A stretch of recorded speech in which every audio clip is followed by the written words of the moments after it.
নমস্কার দর্শক বন্ধুরা, অদৃশ্য বাণী চ্যানেলে আপনাদের জানাই স্বাগতম। জয় শ্রীকৃষ্ণ। আজকে আমরা জানব শ্রীমদ্ভগবদ্গীতার 251টি মূল শিক্ষার সারমর্ম। শ্রীমদ্ভগবদ্গীতা হিন্দু ধর্মের অন্যতম পবিত্র গ্রন্থ, যা মহাভারতের ভীষ্ম পর্বে সংকলিত।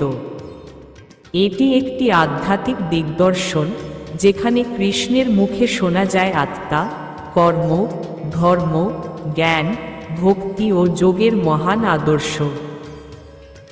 এই গ্রন্থে 18টি অধ্যায় ও 700টি শ্লোকের মাধ্যমে মানব জীবনের সকল সমস্যার সমাধান ও আত্মবিকাশের পথ নির্দেশ করা হয়েছে।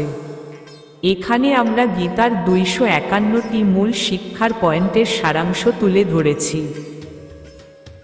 শ্রীমদ্ভগবদ্গীতা শুধু একটি ধর্মগ্রন্থ নয়, এটি এক অসীম জ্ঞানের ভাণ্ডার, যা প্রতিটি মানুষের জীবনে দিশারি হতে পারে। মহাভারতের যুদ্ধক্ষেত্রে কুরুক্ষেত্রে অর্জুনের মানসিক সংকট দূর করতে ভগবান শ্রীকৃষ্ণ যে উপদেশ দেন, তাই গীতা।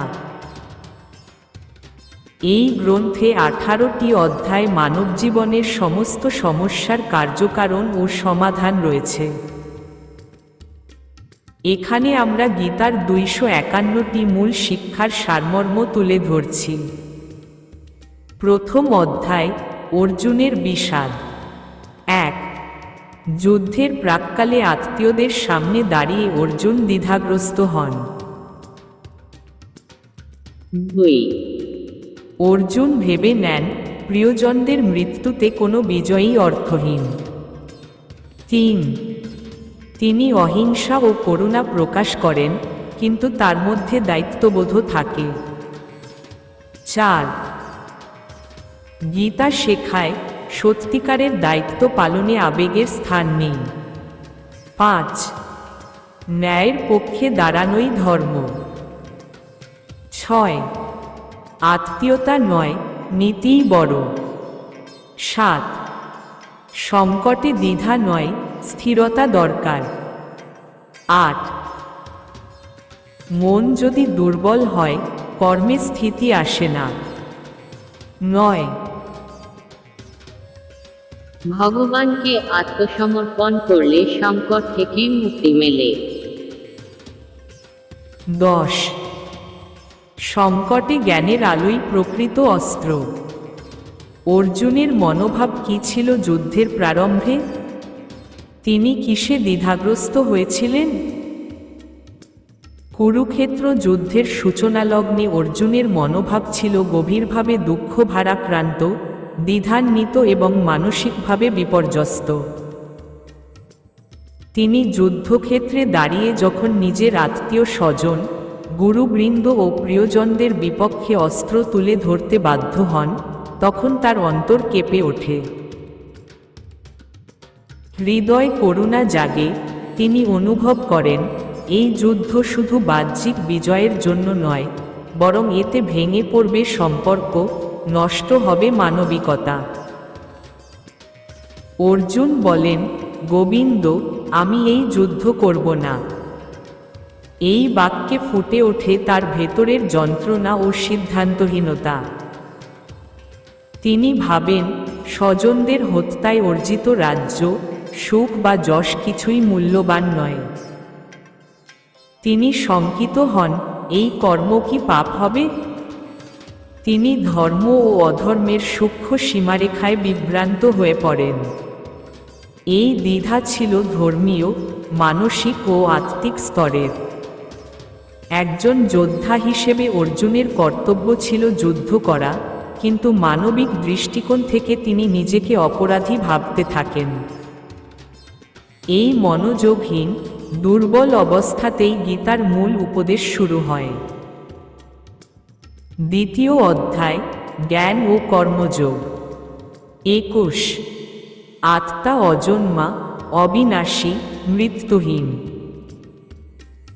22. শরীর পরিবর্তন হয়, আত্মা নয়। 23. জ্ঞানী মুক্তির পথ। 24. কর্তব্য পালনই প্রকৃত ধর্ম। 25 ফলের মোহ ত্যাগ করে কাজ করতে হবে। 26 সুখ দুঃখ সমভাবে গ্রহণী যোগ। 27 প্রকৃত যোগী হন যিনি সংকল্পে দৃঢ়। 28 জ্ঞানী ব্যক্তি ইন্দ্রিয় সংযম করেন। 29 কেবল বাইরের জয় নয়, নিজের মনের জয় বড়। 30 জীবনের মূল লক্ষ্য আত্মজ্ঞান। 31 অন্যের দায়িত্ব নয়, নিজের কর্তব্য পালন করাই শ্রেয়। 32 কর্মফলভীতি দুর্বলতার লক্ষণ। 33 নিজেকে জানাই সর্বশ্রেষ্ঠ জ্ঞান। গীতার মতে আত্মা কেমন এবং কেন তাকে অবিনাশী বলা হয়েছে? শ্রীমদ্ভগবদ্গীতায় আত্মাকে বলা হয়েছে অজন্মা, অবিনাশী, অক্ষয় ও চিরন্তন। দ্বিতীয় অধ্যায় ভগবান শ্রীকৃষ্ণ অর্জুনকে বলেন, আত্মা কখনো জন্মায় না এবং কখনো মৃত্যুবরণ করে না। এটি শাশ্বত, চিরকাল বর্তমান এবং অব্যয়। গীতায় বলা হয়েছে, নৈনং ছিন্দন্তি শস্ত্রাণি নৈনং দহতি পাবক ন চৈনং ক্লেদয়ন্ত্যাপ ন শোষতি মারুত। অর্থাৎ আত্মাকে অস্ত্র দিয়ে কাটা যায় না, আগুনে পোড়ানো যায় না, জলে ভেজানো যায় না এবং বায়ু দ্বারা শুকানো যায় না। এই উপদেশ আত্মার দেহ ভিন্ন, চেতন ও অদৃশ্য সত্তার পরিচয় দেয়। দেহ ক্ষণস্থায়ী, কিন্তু আত্মা চিরস্থায়ী। আত্মা দেহধারণ করে, কর্ম অনুযায়ী জন্ম মৃত্যুর চক্রে ঘুরে বেড়ায়, কিন্তু তার নিজস্ব রূপ অপরিবর্তনীয়। তাকে অবিনাশী বলা হয় কারণ কোনো প্রাকৃতিক শক্তি তাকে ধ্বংস করতে পারে না। আত্মা পরিবর্তনশীল দেহের ভেতর অবস্থান করেও অপরিবর্তিত থাকে।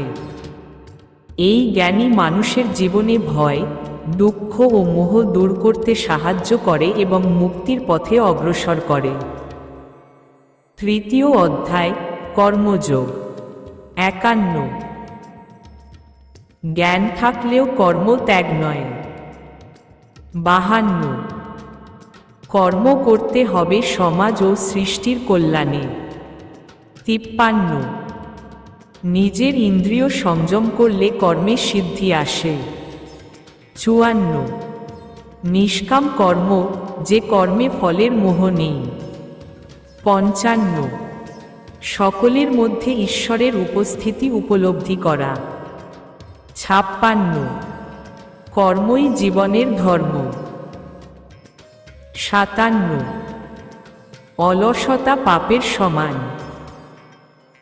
58 অহংকার কর্মে প্রতিবন্ধকতা আনে। 59 ভগবানে ভক্তি রেখে কাজ করলে ক্লেশ হয় না। 60 কর্মের মাধ্যমে আত্মশুদ্ধি সম্ভব। নিষ্কাম কর্ম বলতে গীতায় কি বোঝানো হয়েছে? গীতায় নিষ্কাম কর্ম একটি কেন্দ্রীয় শিক্ষা, যার অর্থ হল ফলের প্রতি মোহ বা আকাঙ্ক্ষা ছাড়া কর্তব্য পালন করা। ভগবান শ্রীকৃষ্ণ অর্জুনকে বলেন, কর্মণ্যেবাধিকারস্তে মা ফলেষু কদাচন। অর্থাৎ তোমার কর্তব্য কর্ম করা, কিন্তু ফলের প্রতি তোমার অধিকার নেই। এই ধারণা অনুযায়ী মানুষ তার কর্ম করবে সম্পূর্ণ আন্তরিকতা ও নিষ্ঠার সঙ্গে, কিন্তু সে কর্মের ফল লাভের প্রত্যাশায় আবদ্ধ থাকবে না। কারণ ফল নির্ভর করে বহু উপাদানের ওপর, যেমন সময়, পরিস্থিতি, ঈশ্বরের ইচ্ছা ইত্যাদি। যদি মানুষ কেবল ফলের দৃষ্টিতে কাজ করে, তাহলে সাফল্য বা ব্যর্থতা তাকে প্রভাবিত করে, যা হতাশা, অহংকার বা দুঃখ সৃষ্টি করে। নিষ্কাম কর্মের মাধ্যমে মানুষ আসক্তি, মোহ, লোভ থেকে মুক্ত হয় এবং ধীরে ধীরে ঈশ্বর চিন্তায় প্রতিষ্ঠিত হতে পারে। এই ধরনের কর্ম আত্মশুদ্ধির পথ। গীতায় এটি যোগ বলে গণ্য হয়েছে, যেখানে ব্যক্তি স্থিতিচিত্ত ও নির্লিপ্ততা হয়ে কর্মে যুক্ত হয়। এই নীতি অনুসরণ করলে মানুষ কর্ম করেও বন্ধনে পড়ে না, বরং মুক্তির পথে এগিয়ে যায়। চতুর্থ অধ্যায়, জ্ঞানযোগ। ৭৬। জ্ঞান ও কর্ম একত্রে জীবন গঠনে প্রয়োজন। ৭৭। ভগবান যুগে যুগে আবির্ভূত হন ধর্ম রক্ষায়। ৭৮। বিশ্বাসী ব্যক্তি জ্ঞান লাভ করেন সহজে। ৭৯। সন্দেহশীল ব্যক্তি কখনো স্থির হতে পারেন না। ৮০। গুরু বা আচার্যর কাছ থেকে জ্ঞান আহরণ করতে হবে। ৮১। জ্ঞান মানুষকে মোহ ও অজ্ঞানতা থেকে মুক্ত করে। ৮২। জ্ঞান লাভের পর অহংকার নয়, নম্রতা জরুরি। ৮৩। শুদ্ধ চিত্তে অর্জিত জ্ঞানই ফলপ্রসূ। ৮৪। সর্বোচ্চ জ্ঞান আত্মার উপলব্ধি। গীতার মতে জ্ঞান অর্জনের সঠিক উপায় কি? শ্রীমদ্ভগবদ্গীতায় জ্ঞানকে আত্মোন্নতির প্রধান পথ হিসেবে বিবেচনা করা হয়েছে। তবে এই জ্ঞান কেবল বইপত্রের তথ্য নয়, বরং আত্মা, রুক্ষ ও প্রকৃতির মৌলিক সত্য উপলব্ধি করার গভীর বোধ। গীতার মতে সত্যিকারের জ্ঞান অর্জনের জন্য তিনটি মৌলিক উপায় রয়েছে: শ্রদ্ধা, বিনয় এবং সেবা। শ্রীকৃষ্ণ বলেন, তদ্বিদ্ধি প্রণিপাতেন পরিপ্রশ্নেন সেবয়া, উপদেখন্তি তে জ্ঞানং জ্ঞানীনস্তত্ত্বদর্শীন। অর্থাৎ জ্ঞান লাভের জন্য জ্ঞানীদের কাছে যেতে হবে, বিনয়ের সঙ্গে তাদের সেবা করতে হবে এবং সঠিক প্রশ্ন করতে হবে। এখানে বোঝানো হয়েছে, গুরুর কাছ থেকে জ্ঞান নিতে হলে আমাদের হতে হবে নম্র, আগ্রহী এবং একাগ্রচিত্ত। আত্মিক জ্ঞান অর্জনের জন্য শুধুমাত্র যুক্তি নয়, অভিজ্ঞ গুরুর দিকনির্দেশনা অপরিহার্য। পাশাপাশি নিজের কর্ম ও সাধনাও হতে হবে শুদ্ধ ও একনিষ্ঠ। এই জ্ঞানের মাধ্যমে মানুষ বুঝতে পারে সে শুদ্ধ আত্মা, দেহ নয়। সেই উপলব্ধিই মুক্তির পথ দেখায়। গীতা শেখায়, জ্ঞান অর্জন আত্মার প্রকৃতি, কর্ম ও ঈশ্বর চিন্তা উপলব্ধির জন্য অপরিহার্য। পঞ্চম অধ্যায়, সংসার ও ত্যাগ। ১০৬। ত্যাগ মানে কর্মবিমুক্তা নয়, মোহ ত্যাগ। ১০৭। সংসারে থেকেও সংসার থেকে মুক্ত থাকা সম্ভব। ১০৮। কর্মযোগী সর্বদা সক্রিয় থাকেন। ১০৯। ত্যাগী ব্যক্তি কোনো কিছুতে আসক্ত হন না। ১১০। ঈশ্বরের প্রতি সমর্পণই প্রকৃত ত্যাগ। ১১১। ইন্দ্রিয় সংযম ও চিত্তশুদ্ধি জীবন উন্নতির পথ। ১১২। আত্মজ্ঞ ব্যক্তি সুখে দুঃখে একভাবে থাকেন। প্রশ্ন ৫। গীতা অনুযায়ী একজন ত্যাগী মানুষ কেমন হন? শ্রীমদ্ভগবদ্গীতায় ত্যাগ মানে শুধুমাত্র বস্তু বা সংসার ত্যাগ নয়, বরং কর্মের প্রতি আসক্তি ও ফলের প্রতি মোহ ত্যাগ করা। গীতার মতে প্রকৃত ত্যাগী সেই ব্যক্তি যিনি দেহে থেকে কর্ম করেন, কিন্তু কোনো কামনা, অহং বা লাভ লোভের সঙ্গে যুক্ত হন না। ভগবান শ্রীকৃষ্ণ বলেন, ন দেষ্টকুশলং কর্ম কুশলে নানুসজ্জতে। ত্যাগী সত্যসমাবিষ্ট মেধাবী ছিন্ন সংশয়। অর্থাৎ যে ব্যক্তি অনুকূল বা প্রতিকূল কর্মে আসক্ত হন না, সেই প্রকৃত ত্যাগী। ত্যাগী মানুষ কর্ম করেন কর্তব্যবোধ থেকে, ফলের আশায় নয়। সকল জীবের মধ্যে সমভাব ধারণ করেন। আত্মজ্ঞান ও স্থির বুদ্ধির দ্বারা পরিচালিত হন। অহংকার, মোহ ও আসক্তি থেকে মুক্ত থাকেন। গীতা আরও বলে, ত্যাগী ব্যক্তির অন্তর শান্ত, কারণ তিনি জানেন সব কর্ম প্রকৃতির গুণেই ঘটে, আত্মা কেবল দর্শক। তিনি কর্ম করেন, কিন্তু আমি করছি এই অহংবোধে ভোগেন না। এইভাবে ত্যাগের চেতনা গীতায় এক আত্মিক ও দার্শনিক উপলব্ধি, যা মানুষকে মুক্তির পথে পরিচালিত করে। ষষ্ঠ অধ্যায়, ধ্যানযোগ। 131। ধ্যান হচ্ছে আত্মার সঙ্গে সংযোগ স্থাপন।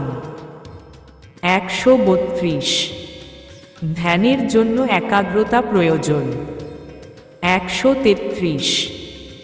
যোগী তার চিত্তে সর্বত্র ঈশ্বরকে অনুভব করেন। 134। সৎ চিন্তা ও জীবনযাপন ধ্যানের ভিত্তি। 135। ধ্যান করলে ক্রোধ ও লোভ কমে। 136। যোগী সব জীবকে সমভাবে দেখেন। 137। মন প্রশমিত না হলে ধ্যান সম্ভব নয়। 138। নিয়মিত ধ্যান অভ্যেস করতে হয়। 139। ধ্যানেই জীবনের আসল শান্তি। 140। প্রকৃত যোগী সবার মঙ্গল কামনা করেন।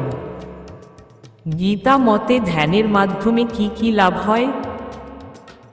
শ্রীমদ্ভগবদ্গীতার ষষ্ঠ অধ্যায় ধ্যান বা যোগাভ্যাসকে আত্ম উন্নয়ন এবং মুক্তির একটি শ্রেষ্ঠ পথ হিসেবে বর্ণনা করা হয়েছে।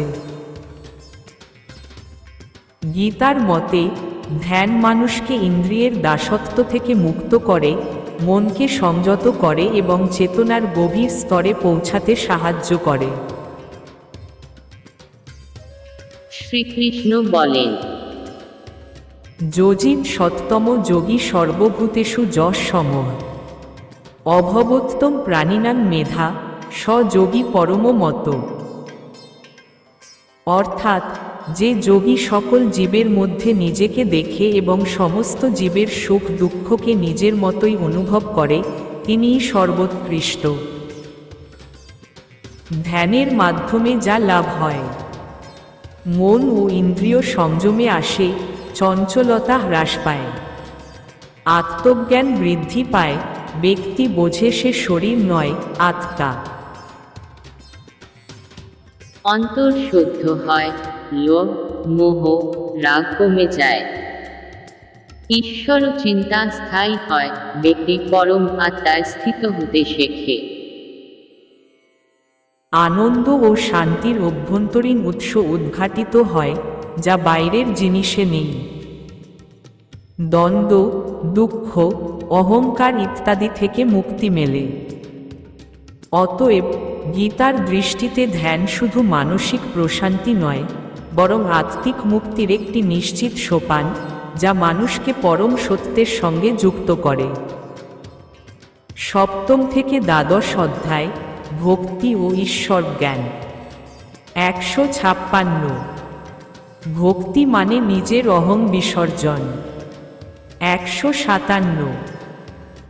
ঈশ্বর সকল প্রাণীর অন্তরে আছেন।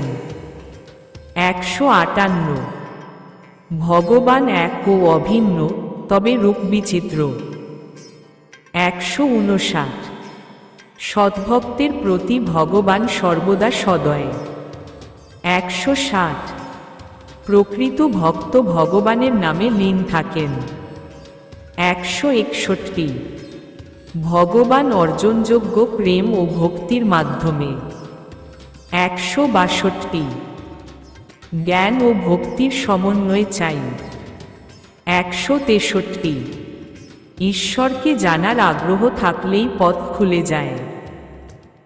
164 ভগবানের নাম জপ ও স্মরণে চিত্ত শান্ত হয়। 165 সত্যিকারের ভক্ত সব কিছুর মাঝে ভগবানকে দেখেন।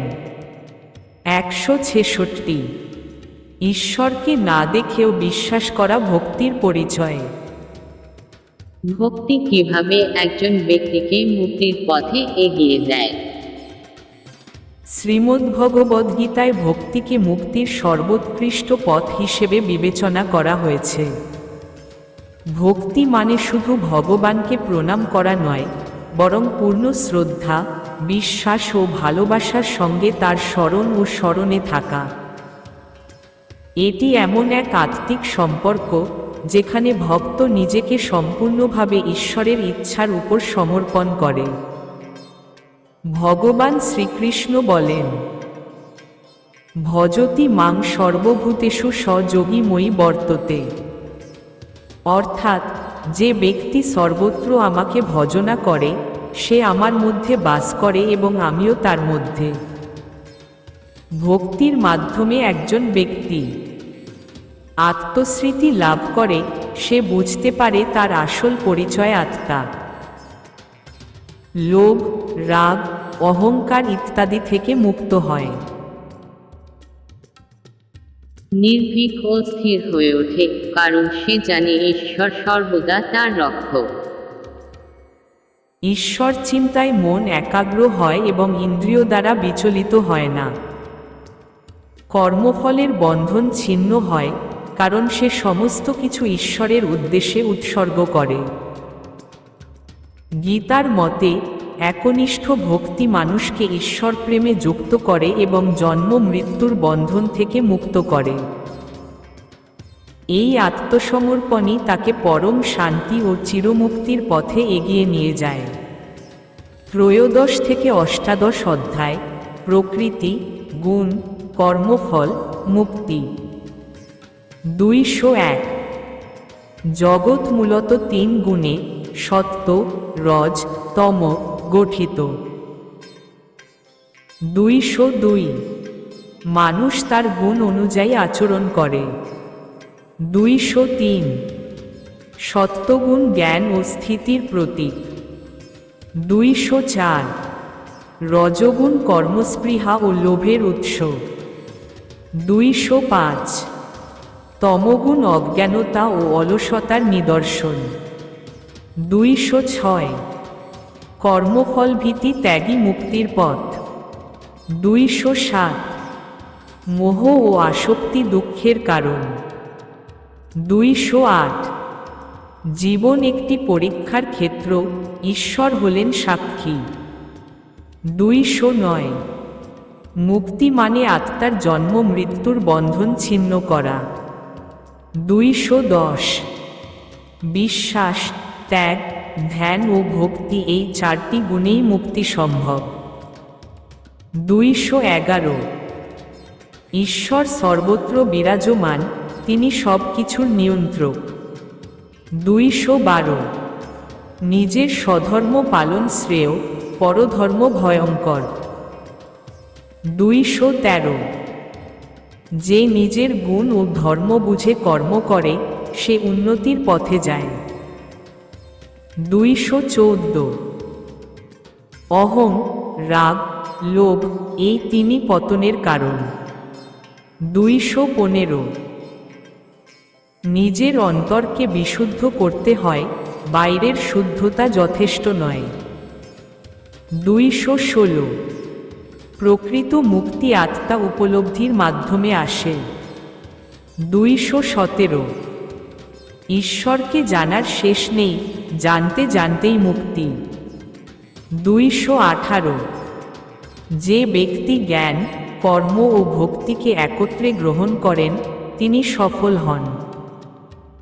219 চেতনার বিকাশই গীতার লক্ষ্য। 220 নিজের প্রতি বিশ্বাস থাকলেই ঈশ্বর প্রাপ্তি সহজ হয়। 221 সব কর্মকেই যজ্ঞ জ্ঞান করে করলে তা মুক্তির পথ। 222 সত্য, করুণা ও নম্রতা, এই গুণেই ঈশ্বর মিলন সম্ভব। 223 মৃত্যু ভয় পাওয়ার কিছু নয়, আত্মা অমর। 224 জীবনের সমস্ত অভিজ্ঞতা শেখার মাধ্যম। 225 গীতা শুধু ধর্ম নয়, জীবন বিজ্ঞান। 226 নিজের ভেতরে ঈশ্বরকে অনুভব করাই সিদ্ধি। 230 ধৈর্য ও সংযম থাকলে জয় নিশ্চিত। 235 অন্যের কষ্টে সহানুভূতি রাখাই মানব ধর্ম। 240 জীবনের শেষ লক্ষ্য নিজেকে চিনতে শেখা। 245 ধর্মের রক্ষায় প্রয়োজন আত্মত্যাগ। 250 বিশ্বাসী সব শক্তির উৎস। 251 সর্বশেষ শিক্ষা, শরণাগত হও আমার, আমি তোমার সমস্ত পাপ মোচন করব। গীতার সর্বশেষ উপদেশ কি এবং কেন সেটিকে সবচেয়ে গুরুত্বপূর্ণ বলা হয়? শ্রীমদ্ভগবদ্গীতার 18তম অধ্যায়ের অন্তিম অংশে ভগবান শ্রীকৃষ্ণ অর্জুনকে সর্বশেষ এবং সর্বোচ্চ উপদেশ দেন, যা গীতার সারমর্ম। তিনি বলেন, সর্বধর্মান পরিত্যাজ্য মামেকং শরণং বর্জ, অহং ত্বাং সর্বপাপে ভো মোক্ষয়িষ্যামি মা শুচঃ। অর্থাৎ সব ধরনের ধর্ম, কর্ম ও কর্তব্য পরিত্যাগ করে শুধু আমার শরণে এসো, আমি তোমাকে সব পাপ থেকে মুক্তি দেব, শোক করো না। এই উপদেশকে সবচেয়ে গুরুত্বপূর্ণ বলা হয় কারণ এটি আত্মসমর্পণ ও ঈশ্বর ভক্তির চূড়ান্ত আহ্বান। গীতার পূর্ববর্তী অংশে জ্ঞান, কর্ম, ধ্যান ইত্যাদি নানা পথের আলোচনা থাকলেও এই শ্লোকে ভগবান স্পষ্ট করে দেন, শ্রেষ্ঠ পথ হল পরম ভক্তি ও সম্পূর্ণ আত্মসমর্পণ। এটি মানুষকে বোঝায় জ্ঞান, যোগ, ত্যাগ ইত্যাদি সব সাধনার পরিশেষে ঈশ্বরের প্রতি নিঃস্বার্থ ভক্তি ও বিশ্বাসী মুক্তির একমাত্র মাধ্যম। এই উপদেশ মানবজীবনের সব দ্বিধা, ভয় ও পাপ মোচনের প্রতিশ্রুতি বহন করে। এই কারণে গীতার এই শেষ নির্দেশনা, মামেকং শরণং বর্জ, গীতার হৃদয়, আত্মা এবং চূড়ান্ত বার্তা হিসেবে বিবেচিত হয়। গীতা আমাদের শিক্ষা দেয় কিভাবে জীবনের সমস্ত দুঃখ, দ্বিধা, ক্লেশ ও ভয় দূর করে আত্মপ্রকাশের পথে অগ্রসর হওয়া যায়। এটি শুধুই একটি ধর্মীয় গ্রন্থ নয়, বরং জীবনের প্রতিটি ধাপে ব্যবহারযোগ্য এক অনন্ত দর্শন। আপনি যদি প্রতিদিন একটি করে পয়েন্ট নিয়ে ভাবেন ও প্রয়োগ করেন, তাহলে গীতার 251টি শিক্ষা আপনার জীবনে অভূতপূর্ব পরিবর্তন আনতে পারে।